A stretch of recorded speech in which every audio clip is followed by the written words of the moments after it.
네, 내일이면 총선이 꼭 30일 남습니다. 더불어민주당은 촛불혁명 완수를, 미래통합당은 정권 심판을 전면에 내건 가운데 원내 제1당을 향한 경쟁 채비를 서두르고 있습니다.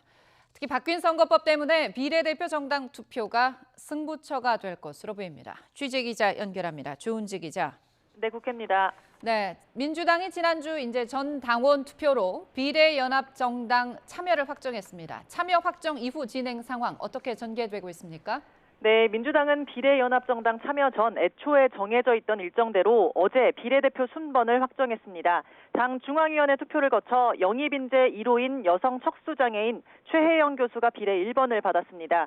김병주 전 육군대장이 2번, 노동전문가인 이수진 최고위원이 3번, 고 김대중 전 대통령의 삼남 김홍걸 씨가 당선 가능권인 4번에 포진했습니다.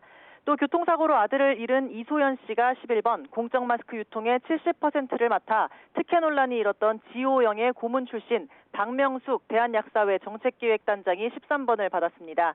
민주당이 따로 비례대표 후보를 내지 않고 범여권 비례연합정당에 참여하기로 한 만큼 이들은 연합정당에 파견을 가게 됩니다. 민주당은 뒷번호로 7석만 챙기겠다고 했죠. 앞순위에는 소수정당을 배치해 진정성도 보이고 다양성을 확보하자는 선거법 취지도 살리겠다는 겁니다. 정의당이 참여할 경우 17번부터 또 정의당이 끝내 불참하면 10번부터 민주당 후보 7명을 배치하겠다는 자체 방침을 세웠습니다. 총선이 임박했고 비례 순번 등 후속 작업이 많은 만큼 민주당은 정의당과 민생당에게 내일까지 참여 여부를 결정하라고 해놨습니다.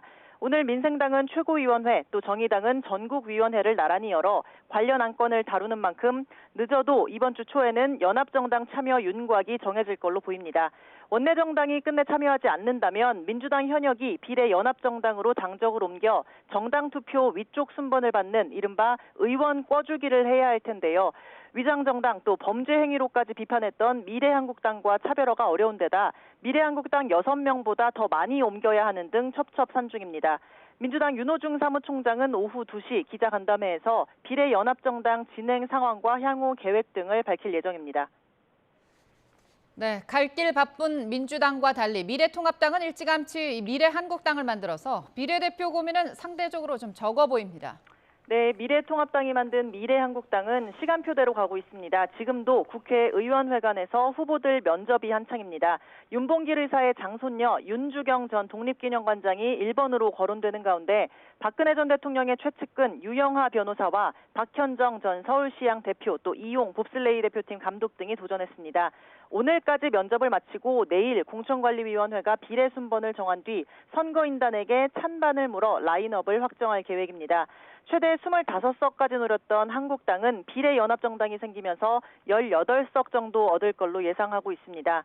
통합당은 비례의석 확보는 이처럼 상대적으로 우위에 있는 것처럼 보이지만 순항하던 공천 작업이 요동치는 게 막판 변수입니다. 김영호 공천관리위원장이 강남병에 전략 공천한 김미균 후보의 친문 행적이 드러나며 추천 철회와 동시에 사퇴했습니다. 또 학살 공천이라는 불만 속에 홍준표 전 대표가 무소속으로 대구 수성을에 출사표를 던지는 등 곽대훈, 김석기, 정태욱 의원 등 컷오프된 TK 의원들의 무소속 출마가 본물입니다. 여기에 이르면 이번 주 초 김종인 체제가 출범할 계획이라 공천 파동은 악화할 가능성이 큽니다. 김종인 전 더불어민주당 비대위 대표는 강남갑 태영호 공사의 전략공천 등이 잘못됐다며 일부 공천 수정을 요구하고 있습니다. 황교안 대표가 공들여 모시기에 나섰지만 최고위 내에서도 김종인 영입에 찬반이 팽팽히 맞서는 등 갈등 요소가 커지고 있습니다. 지금까지 국회에서 YTN 조은주입니다.